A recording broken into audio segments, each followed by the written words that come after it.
قبل بدء البرمجة بلغة بايثون هناك بعض الأمور التي يجب تحضيرها على الحاسوب. أولها تثبيت بايثون.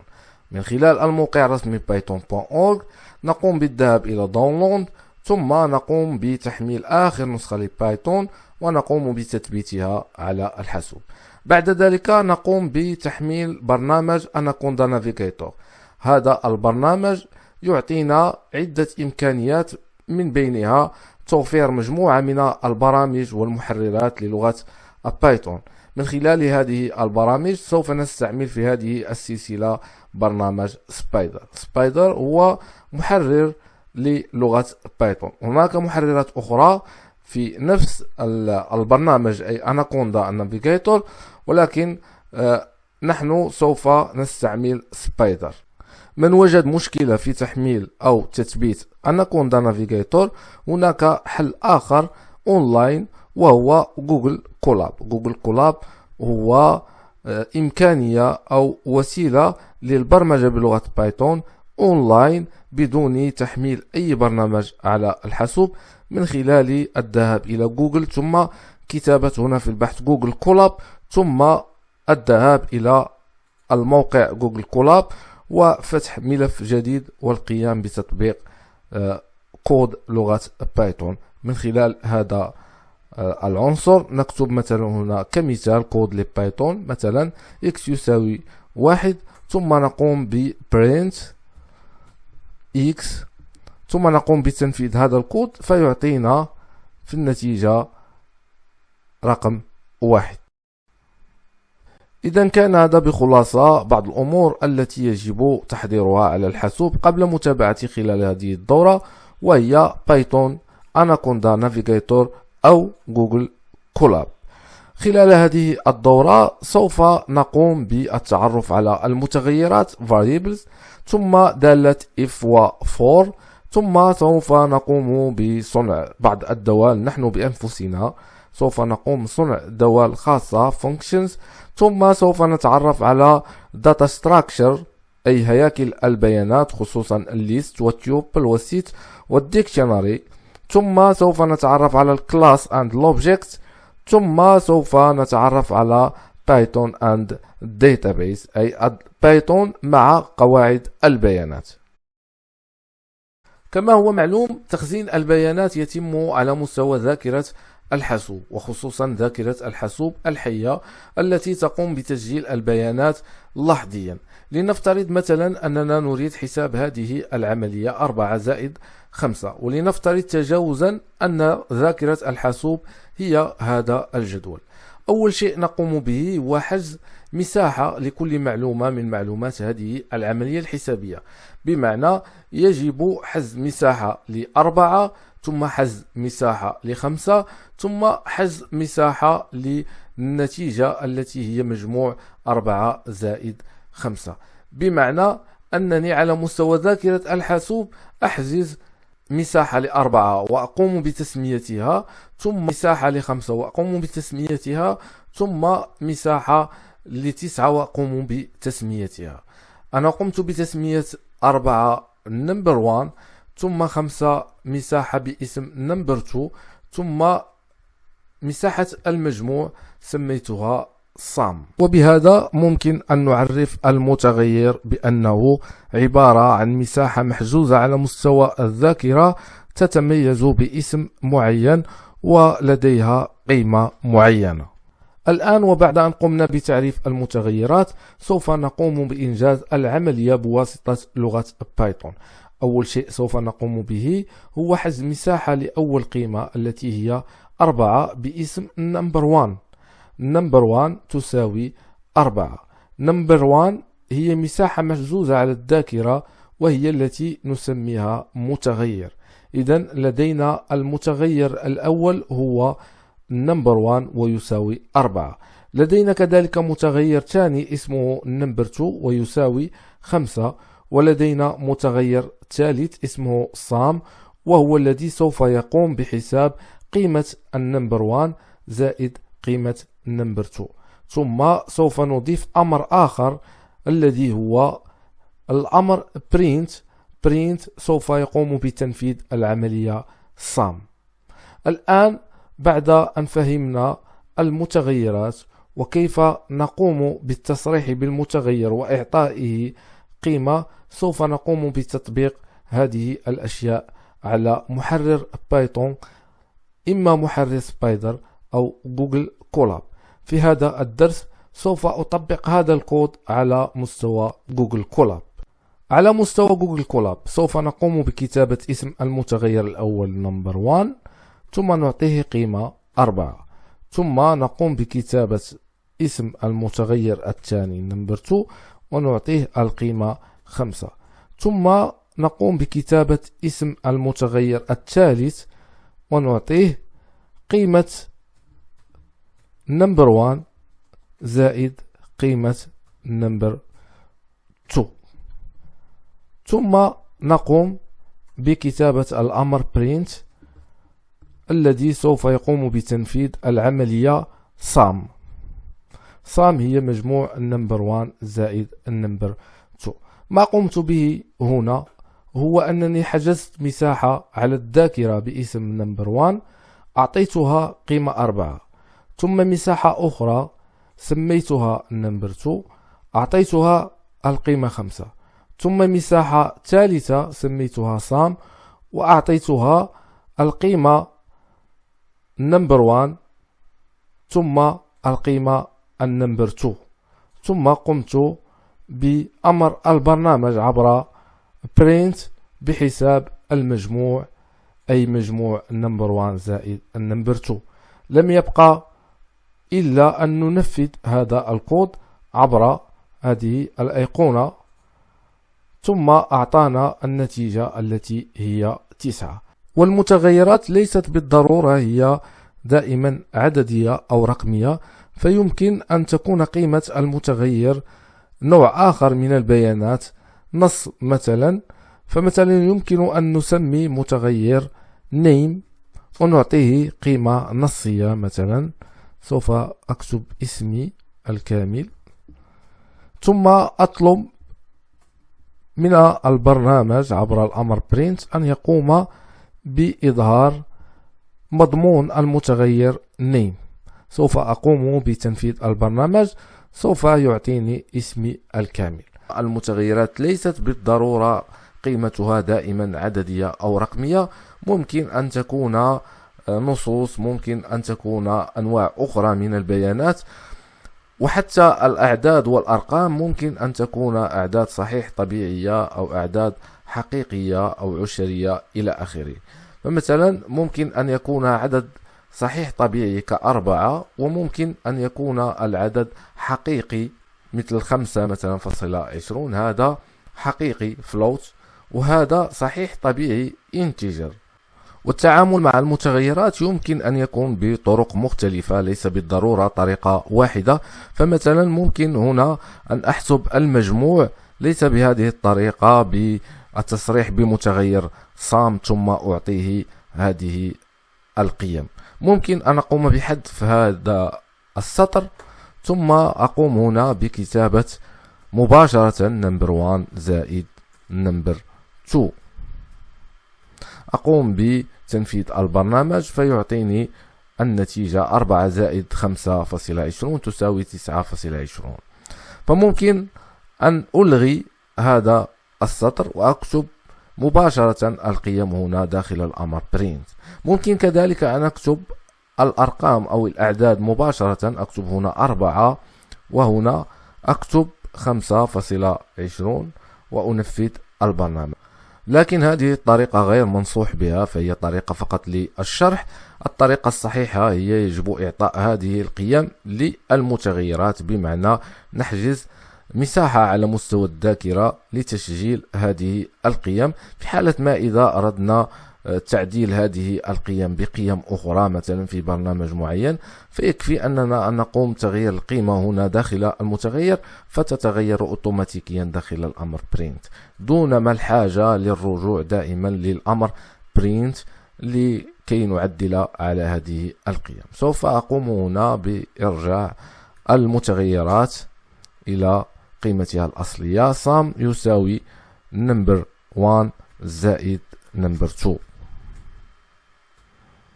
وهنا داخل الأمر print أقوم بكتابة sum. كما يمكن أن أقوم بمجموعة من العمليات الحسابية بواسطة المتغيرات، فممكن هنا أن أقوم مثلا بإضافة أقواس وأقوم بضرب هذه النتيجة مثلا في 4، فأقوم بتنفيذ البرنامج فيقوم بتنفيذ هذه العملية الحسابية. ما يمكن أن أقوم مثلا بعملية القسمة مثلا أو عملية الجمع مثلا، أقوم بمجموعة من العمليات الحسابية بواسطة المتغيرات. هذا فيما يخص المتغيرات ذات القيمة العددية أو الرقمية. أما المتغيرات ذات القيمة النصية أو المتغيرات التي تحتوي على بيانات من نوع نصوص فتكتب على الشكل التالي. سوف أقوم بإنشاء متغير اسمه name، وسوف أعطيه هذه القيمة اسمي الكامل. كما تلاحظون فالنصوص تكتب بين اقتباس، وهذا الاقتباس ممكن أن يكون اقتباس مزدوج double quotation أو اقتباس منفرد single quotation. فمثلا ممكن أن أنشئ متغير آخر أسميه مثلا first name، أعطيه هذه القيمة مثلا my first name، وأنشئ متغير آخر أسميه last name، أعطيه هذه القيمة my last name. لطبع محتوى هذه المتغيرات أستعمل الأمر print، مثلا print first name، تنفيذ البرنامج فيعطيني first name. ممكن أن أطبع بأمر آخر last name، أنفذ البرنامج فيعطيني last name. تعمق أكثر في التعامل مع المتغيرات النصية سوف أقوم بحذف هذين السطرين، سوف أكتفي بهذا السطر وأنفذ البرنامج. إذا أردت مثلا هنا أن أكتب جملة مثلا my first name نقطتين، ثم أقوم بطبع المحتوى أو محتوى المتغير first name. هنا إذا قمت بتنفيذ هذا البرنامج فمنطقيا سوف يعطيني خطأ error في هذا الكود. لماذا؟ لأنني إذا أردت أن أستعمل النصوص مع المتغيرات فيجب أن أكتب أولا هنا حرف F، ثم اقتباس مزدوج، ثم هنا أنهي الاقتباس المزدوج double quotation. أما المتغير فيجب أن يكون داخل أقواس المجموعة أو المعقوفة كالتالي، ثم أقوم بتنفيذ البرنامج فيعطيني النتيجة كالتالي. إذا أردت من البرنامج أن يطبع لي last name فأقوم بنسخ هذا السطر، ثم أقوم بإضافته هنا وأغير فقط هذه الكلمة last name، وأقوم هنا بتغيير هذا المتغير ب last name، ثم أقوم بتنفيذ البرنامج فيعطيني النتيجة كالتالي.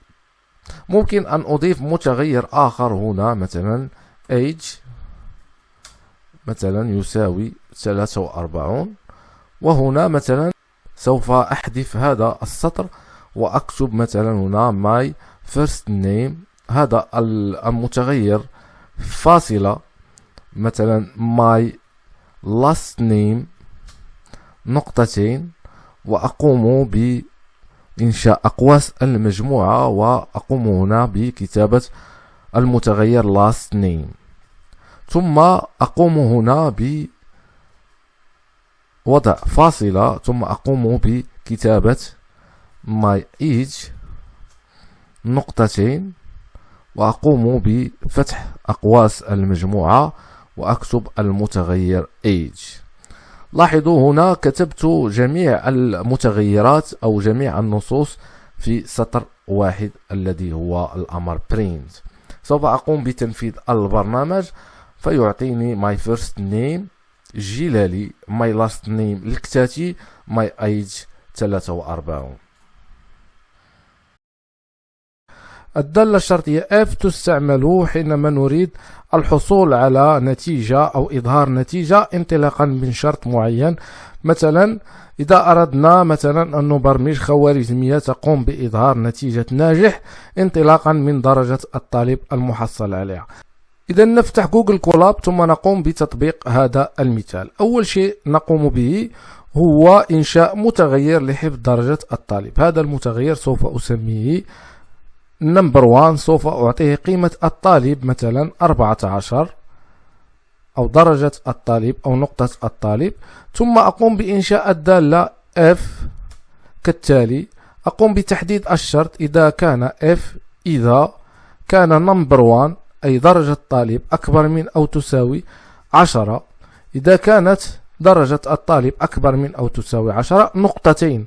ماذا يجب على البرنامج أن يعمل؟ يجب على البرنامج إظهار print، إظهار كلمة ناجح على الشاشة كالتالي. سوف أقوم بتنفيذ البرنامج. بطبيعة الحال سوف يعطيني ناجح لأن درجة هذا الطالب هي 14، فمنطقيا سوف يعطي ناجح. سوف أغير هذه الدرجة من 14 إلى 8 ثم أقوم بتنفيذ البرنامج.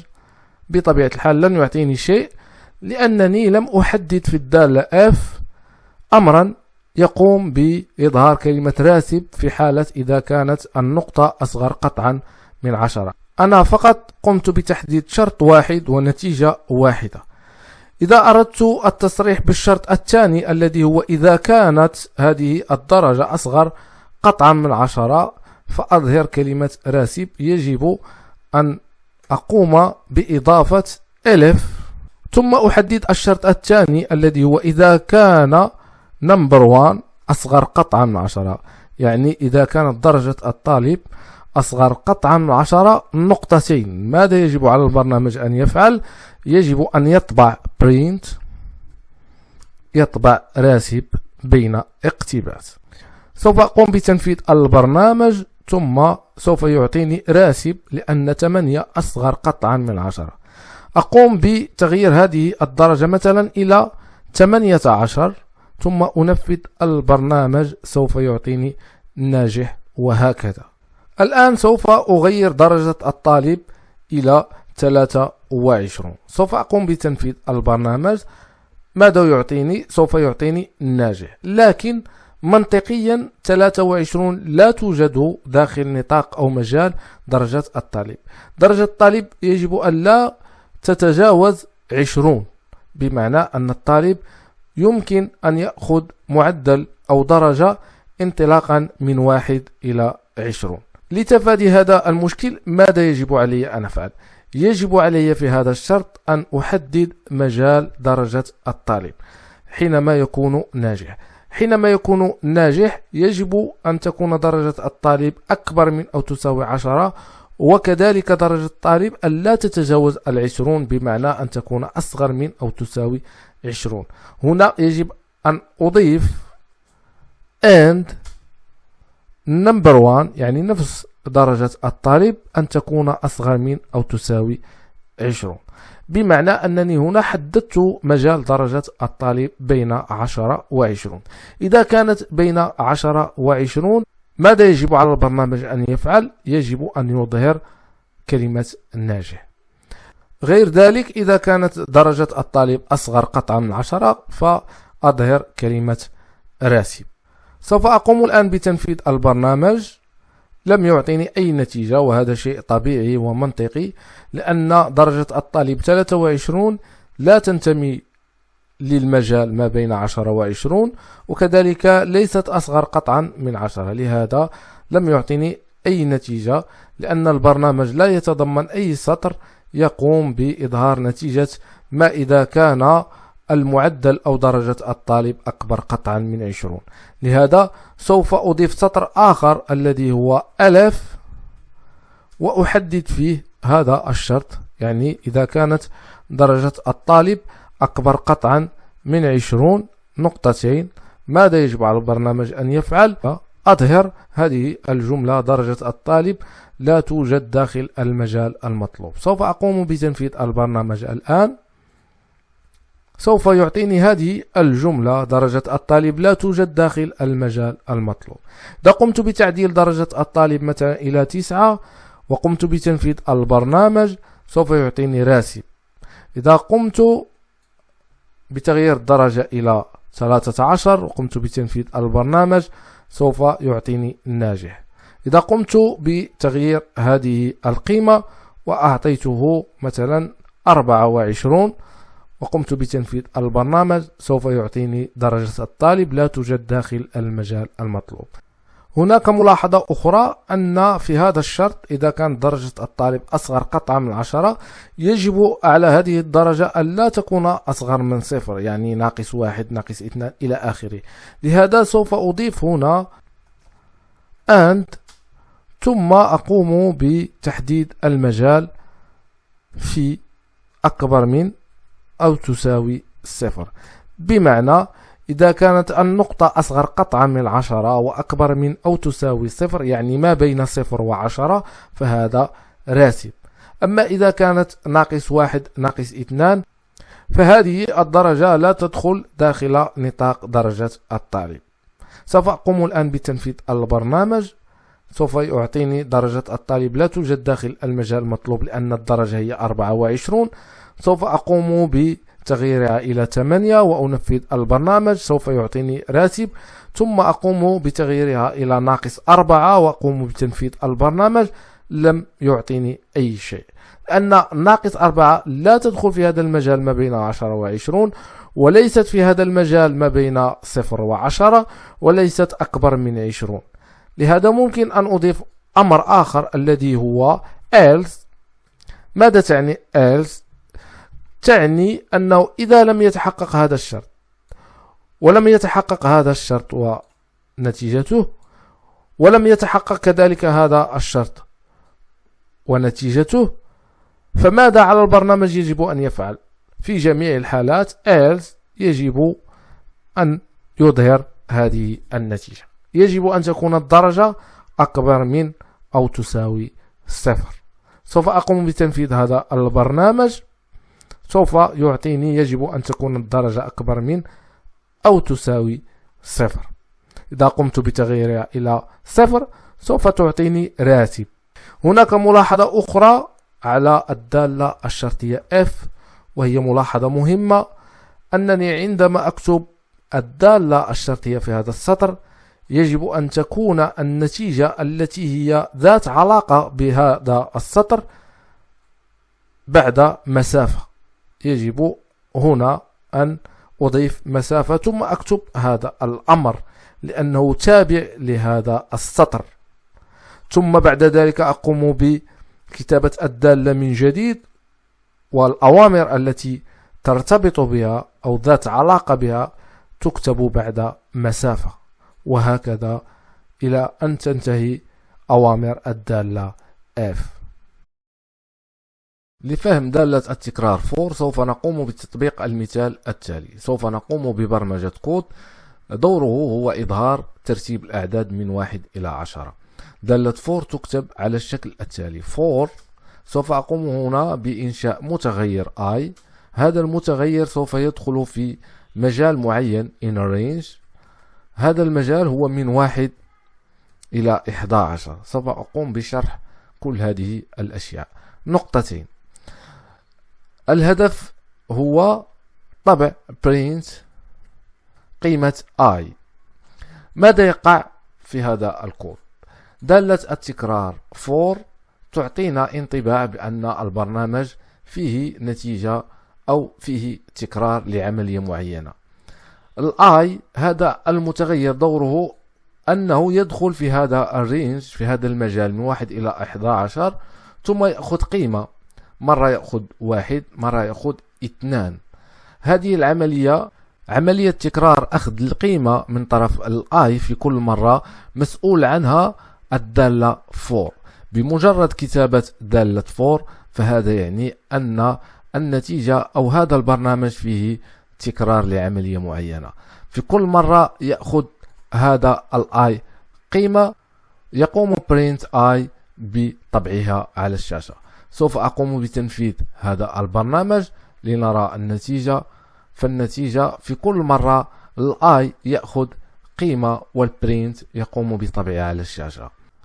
ممكن كذلك أن نقوم بتعديل هذا البرنامج بضرب هذه اللائحة أو القائمة من 1 إلى 10 بضربها في عدد 2 مثلا، من خلال إضافة هنا هذه العملية.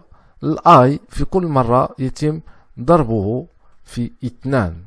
نقوم بتنفيذ البرنامج فيقوم بضرب هذه الأعداد كلها في 2. ممكن إظهار بعض الأمور في هذا البرنامج، مثلا سوف أقوم بإظهار الآي ثم بعد ذلك في 2 يساوي أغلق الاقتباس ثم الفاصلة ثم يضرب الآي في 2. هذا جعلته بين اقتباس لأني لا أريد من هذه العبارة أن تتكرر، أريدها أن تبقى ثابتة في كل مرة. ما سيتغير هو قيمة الآي في كل مرة. الاثنان سوف تبقى ثابتة. سوف أقوم الآن بتنفيذ البرنامج فيقوم بإظهار في كل مرة 1 في 2، 2 في 2، 3 في 2 إلى آخره. وهنا يقوم بضرب هذا الآي في 2 في كل مرة. أهم الأشياء التي يجب أن نركز عليها في فهم دالة فور، أولها أننا بمجرد كتابة هذه الدالة دالة فور فهذا يعني أننا بصدد تكرار عملية معينة. التصريح بهذا المتغير I يعني أن هذا المتغير سوف يدخل في مجال معين ويقوم في كل مرة بأخذ قيمة معينة. لفهم هذه الفكرة أكثر سوف أقوم هنا بإنشاء متغير اسمه name. هذا المتغير سوف يأخذ هذه القيمة النصية اسمي الكامل. بعدها سوف أقوم بإنشاء الدالة for ثم متغير باسم my name. هذا المتغير دوره هو أن يدخل مباشرة في المتغير name، متغير name الذي يتضمن هذه العبارة name نقطتين، ثم بعد ذلك يقوم البرنامج بطبع my name. سوف أقوم بشرح هذه الأمور. ماذا يقع في هذا البرنامج؟ أول شيء بمجرد كتابة for فهذا يعني أن هناك عملية تكرار معينة. تكرار ماذا؟ تكرار أن هذا المتغير my name سوف يدخل إلى النيم، أو بمعنى آخر سوف يدخل إلى هذه العبارة النصية ثم يقوم بأخذ في كل مرة حرف من هذه العبارة. الذي يجعله يدخل كل مرة في هذه العبارة ويأخذ حرف هو الدالة for، دالة التكرار. سوف أقوم هنا بتنفيذ البرنامج. لاحظوا أن my name مرة يأخذ هذا الحرف ومرة يأخذ هذا الحرف، بمعنى أنه يقوم بتكرار عملية معينة وهي دخوله إلى هذه العبارة وأخذ في كل مرة حرف منها. هذا هو المبدأ الذي تنبني عليه دالة التكرار for. البيانات في لغة بايثون تتخذ عدة أشكال، فإما أن تظهر على شكل list قائمة، أو على شكل set مجموعة، أو tuple صف، أو dictionary قاموس. خلال هذه السلسلة سوف نشرح كل عنصر على حدة، بكل عنصر كيفية التصريح به، كيفية كتابة الكود البرمجي الخاص به، كيفية التعامل معه. إذن سوف نبدأ بشرح أول عنصر الذي هو الليست أو القائمة. متى نستعمل القوائم أو الليست في لغة البايثون؟ لفهم هذا الأمر سوف أقوم بإنجاز هذا المثال التطبيقي. سوف أقوم بإنشاء متغيرات. المتغير الأول اسمه number 1 يساوي مثلا 1، number 2 يساوي 2، number 3 يساوي 3 إلى آخره. إذا أردت من البرنامج أن يطبع هذه القائمة من الأرقام 1 2 3، سوف أقوم بكتابة الأمر print number 1 print number 2. سوف أقوم بنسخ هذا السطر هنا number 3. سوف أقوم بتنفيذ البرنامج. بطبيعة الحال سوف يقوم بطبع قائمة الأعداد أو الأرقام من 1 إلى 3، أو بعبارة أخرى سوف يقوم بطبع محتوى هذه المتغيرات. الشيء الملفت في هذا الكود هو أنني كلما أردت تخزين قيمة معينة أقوم بإنشاء متغير خاص بتخزين هذه القيمة. فمثلا لو أردت تخزين القيم من 1 إلى 10، فسوف أقوم بإنشاء متغيرات مختلفة، أو بعبارة أخرى سوف أقوم بإنشاء 10 متغيرات وأكتب 10 سطور من الأمر print. ولتفادي هذا المشكل، مشكل كثرة السطور في هذا البرنامج، هناك حل آخر هو استعمال القوائم أو الليست. كيف يتم استعمال الليست في لغة البايثون؟ بكل بساطة أقوم هنا بتسمية list قائمة، سوف أسميها مثلا numbers، كأنني أريد تصريح بمتغير، ثم أقوم بكتابة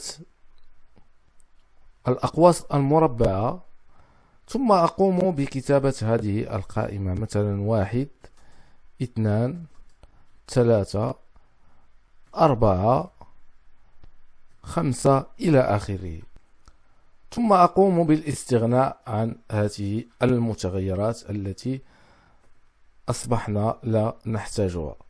بالنسبة لطبع هذه القائمة لست ملزما هنا بكتابة السطر print أكثر من مرة، سوف أكتبه مرة واحدة، وهنا بداخلي سوف أطبع محتوى numbers أي القائمة. سوف أقوم بتنفيذ البرنامج ثم يقوم بطبع هذه القائمة. هنا قمت بتخزين مجموعة من القيم داخل هذه القائمة list التي سميتها numbers، ثم قمت بطبع هذه القائمة. القوائم ليس بالضرورة تحتوي على قيم عددية، وإنما ممكن أن تكون هذه القيم عبارة عن نصوص أو كلمات. مثلا سوف أقوم بإنشاء قائمة أخرى باسم مثلا names، ثم الأقواس المربعة التي تعني أنني بصدد إنشاء قائمة، ثم أكتب بين double quotation الأسماء مثلا فاصلة الاسم الثاني فاصلة الاسم الثالث إلى آخره، ثم أقوم بطبع هذه القائمة عبر الأمر print. بداخل البرينت سوف أطبع names، ثم أقوم بتنفيذ البرنامج، سوف يعطيني هذه القائمة. ممكن كذلك أن أظهر اسم معين أو قيمة معينة من هذه القائمة. ممكن أن أظهر هذا الاسم عبر الأمر print بإنشاء المتغير names، ثم الأقواس المربعة، ثم أحدد موقع هذا الاسم، أين جاء هذا الاسم. الترتيب بطبيعة الحال يبدأ من الصفر، هذا الاسم هو رقم 0، وهذا الاسم هو رقم 1، وهذا الاسم هو رقم 2. إذا أنا أريد طبع هذا الاسم أحمد، هذا الاسم جاء في الترتيب 1، سوف أكتب هنا 1. سوف أقوم بتنفيذ البرنامج. بطبيعة الحال أعطاني هنا اسم أحمد لأنه جاء في الترتيب رقم 1. إذا قمت بتغيير 1 بصفر سوف يعطيني اسمي الشخصي الجلالي. أنا كتبت اسمي الشخصي هنا غلط، سوف أصححه هنا، ثم أقوم بتنفيذ هذا البرنامج ثم يعطيني اسمي الشخصي. ممكن كذلك أن أحسب عدد القيم في هذه القائمة عبر الدالة length، عبر الأمر print len، أفتح الأقواس ثم أكتب المتغير names. هنا قمت بإضافة دالة أخرى تقوم بحساب عدد القيم في هذه القائمة. سوف أقوم هنا بتنفيذ البرنامج، سوف يعطيني رقم 3، وهنا عندي 3 أسماء. إذا أضفت هنا اسم آخر مثلا وقمت بتنفيذ البرنامج سوف يعطيني 4 لأنني أضفت هنا اسم آخر. ممكن كذلك عبر الدالة insert أن أضيف بعض العناصر إلى هذه القائمة، ليس يدويا ولكن عبر دالة التي هي insert تكتب على الشكل التالي. سوف أكتب اسم القائمة دوت insert،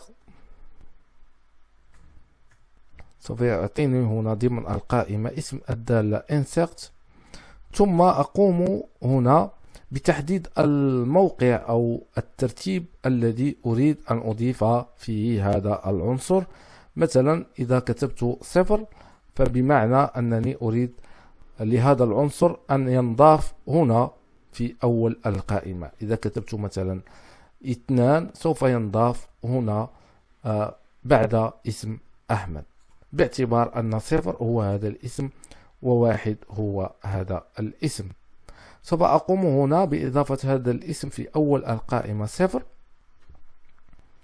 ثم أقوم بكتابة الاسم الجديد، مثلا هذا الاسم. سوف أقوم هنا بطباعة القائمة الجديدة print names، وهنا سوف أقوم بطباعة القائمة الأولى print names، ثم ألاحظ الفرق ما بين هذه القائمة وهذه القائمة بعد أن أضفت هذا السطر. سوف أقوم الآن بتنفيذ البرنامج. لاحظوا هنا القائمة الأصلية هي هذه القائمة، والقائمة التي أضفت فيها الاسم الجديد هي هذه القائمة. يمكن كذلك حذف العناصر من القائمة عبر الدالة del أو delete. هذه الدالة تكتب على الشكل التالي del، ثم أقوم بفتح الأقواس، ثم أكتب اسم القائمة، ثم الأقواس المربعة، ثم أحدد رقم العنصر المراد حذفه، مثلا العنصر رقم 4، ثم أقوم بطباعة النيم من جديد print اسم القائمة names. سوف أقوم بتقليص عدد أسطر هذا البرنامج، سوف أقوم بحذف هذه الأسطر من هنا، ثم هذا السطر. سأكتفي بهذه السطور. سوف أقوم الآن بتنفيذ هذا البرنامج. سوف يعطيني القائمة الأصلية بإضافة هذا الاسم، ثم القائمة الأخيرة بحذف هذا الاسم. كان هذا فيما يخص نوع البيانات list أو القوائم. الآن سوف نمر إلى نوع آخر الذي هو tuple. الفرق ما بين list و tuple هو أن list هو قابل للتعديل، يعني ممكن أن تضيف على هذه القائمة ما تريد، يمكن أن تعدل عليها، أما التيوبل فلا يمكن التعديل عليه. فيما يخص كتابة التيوبل، فالتيوبل لا يكتب بالأقواس المربعة وإنما يكتب بأقواس عادية. فمثلا هنا سوف أقوم بإنشاء تيوبل، سوف أسميه مثلا numbers يساوي أفتح الأقواس وليس الأقواس المربعة، ثم أكتب القيم، مثلا 1 2 3 4 إلى آخره. هذا يسمى tuple وهذا يسمى list. الفرق بين tuple والlist أن list قابل للتعديل، قابل للتغيير عليه، أما التيوبل فهو غير قابل للتغيير أو التعديل. فيما يخص هذه الأمور الأخرى، فالتيوبل يشبه الليست في طريقة الكتابة، باستثناء الفرق كما قلنا في نوعية الأقواس. سوف أقوم بحذف هذه الأسطر وأكتفي فقط بالتيوبل وأنفذ البرنامج. لاحظوا هذا تيوبل أعطاني القيم بالأقواس. يمكن تحويل التيوبل إلى list عبر هذه الدالة. سوف أقوم هنا بإنشاء list، سوف أسميها number 2 يساوي list numbers، بمعنى حول هذا التيوبل إلى list، ثم أقوم بطبع number 1. سوف أقوم بتنفيذ البرنامج. لاحظوا هنا حول هذا التيوبل إلى list، لاحظوا من خلال النتيجة. فهذا تيوبل وهذا تيوبل محول إلى list عبر هذه الدالة list. الفرق ما بين التيوبل والlist هو أن الليست يمكن التعديل عليها عبر دالة insert مثلا، لكن هذا التيوبل لا يمكن التغيير عليه. إذا سوف أقوم بحذف هذه الأسطر لنمر إلى النوع الآخر من الداتا ستراكشر الذي هو المجموعات أو الست. إذا سوف أقوم بإنشاء مجموعة سوف أسميها names. هذه المجموعة تساوي، هناك ملاحظة، إذا كانت الليست تكتب بواسطة الأقواس المربعة وتيوبل بواسطة الأقواس العادية، فإن الست المجموعة تكتب بواسطة أقواس المجموعة أو المعقوفات كالتالي. سوف أقوم هنا بملء هذه المجموعة بعض الكلمات أو الأسماء، فاصلة الاسم الثاني، فاصلة الاسم الثالث، فاصلة دبل كوتيشن اسم الأخير. سوف أقوم بطبع هذه المجموعة عبر الأمر print names.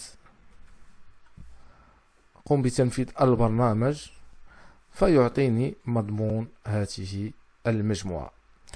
لاحظوا هنا أن الست المجموعة عكس التيوبل وعكس الليست لا تقبل التكرار. هنا كتبت هذا الاسم ثم أعدت كتابته هنا فلم يظهره في النتيجة. إذن الست لا تقبل التكرار. هذا من جهة.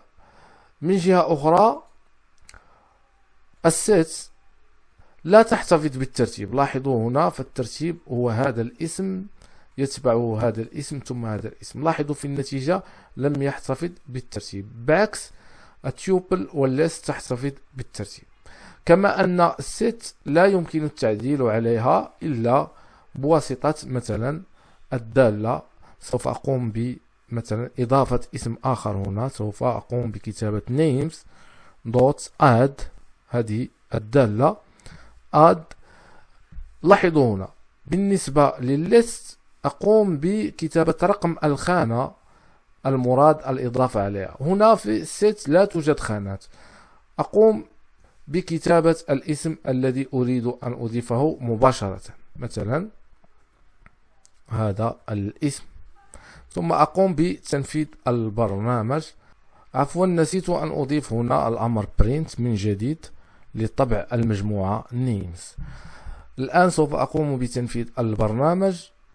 لاحظوا قام بطبع اللائحة الأولى بدون تكرار، ثم بعد ذلك بعد أن أضفت هذا الاسم بهذا السطر وقمت بطباعة المجموعة من جديد، قام بإضافة الاسم الجديد لهذه المجموعة. بالنسبة لحذف العناصر من المجموعة فيتم عبر الدالة remove كالتالي .remove، افتح الأقواس ثم أكتب مباشرة الاسم المراد حذفه، مثلا هذا الاسم، ثم أقوم بطباعة المجموعة من جديد عبر الأمر print، ثم أقوم بتنفيذ البرنامج. لاحظوا قام بحذف اسم أحمد من القائمة. سوف أعيد شرح هذا الكود. ما قمت به هو أولا إنشاء مجموعة سميتها names، قمت بطبع هذه المجموعة، قام بإظهار المجموعة ولكن بدون تكرار الأسماء المكررة. قمت كذلك بإضافة سطر آخر لإضافة اسم جديد إلى هذه المجموعة، فعلا قام بإضافة الاسم إلى آخر المجموعة. قمت بإضافة سطر جديد لحذف عنصر من هذه المجموعة، بالفعل قام هنا بعد إظهار النتيجة بحذف الاسم أحمد من المجموعة. كان هذا فيما يخص الست أو المجموعات. الآن بقي لنا نوع آخر من data structure الذي هو dictionary أو القواميس أو القاموس. لفهم dictionary أول شيء سوف أقوم به هو إنشاء قاموس، ثم بعد ذلك سوف أشرح تفاصيل dictionary. سوف أقوم بإنشاء قاموس باسم names، سوف أقوم بحذف هذا السطر الخاص بالمجموعة، ثم أقوم بإنشاء القاموس. القاموس كذلك مثل المجموعة يكتب بواسطة أقواس المجموعة، ثم بداخل هذه الأقواس سوف نقوم بإنشاء العناصر. سوف أقوم هنا بإنشاء هذا الاندكس، ثم نقطتين، ثم النيم، ثم فاصلة، ثم اندكس آخر، نقطتين،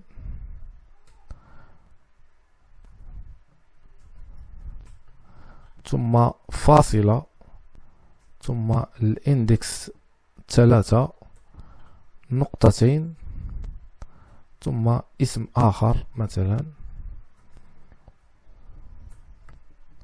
سوف أكتفي فقط بهذه العناصر. الفرق ما بين الست المجموعة والديكشنري القاموس هو أن الديكشنري يكتب بواسطة عمودين في كل عنصر، بمعنى index ثم قيمة هذا الاندكس، بعكس المجموعة يكتب في كل عنصر قيمة معينة. هذا هو الفرق ما بين المجموعة والقاموس. سوف أطبع هذا القاموس بواسطة الأمر print names.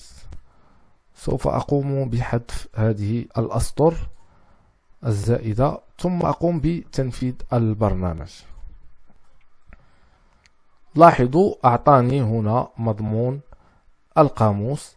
القاموس مثله مثل المجموعة لا يقبل التكرار، ولكن يمكن التعديل عليه. هو يحافظ كذلك على الترتيب. سوف نقوم بمجموعة من العمليات على هذا القاموس. أولها هي إضافة عنصر لهذا القاموس. الإضافة تكون بهذه الطريقة: أكتب اسم القاموس ثم أقواس مربعة،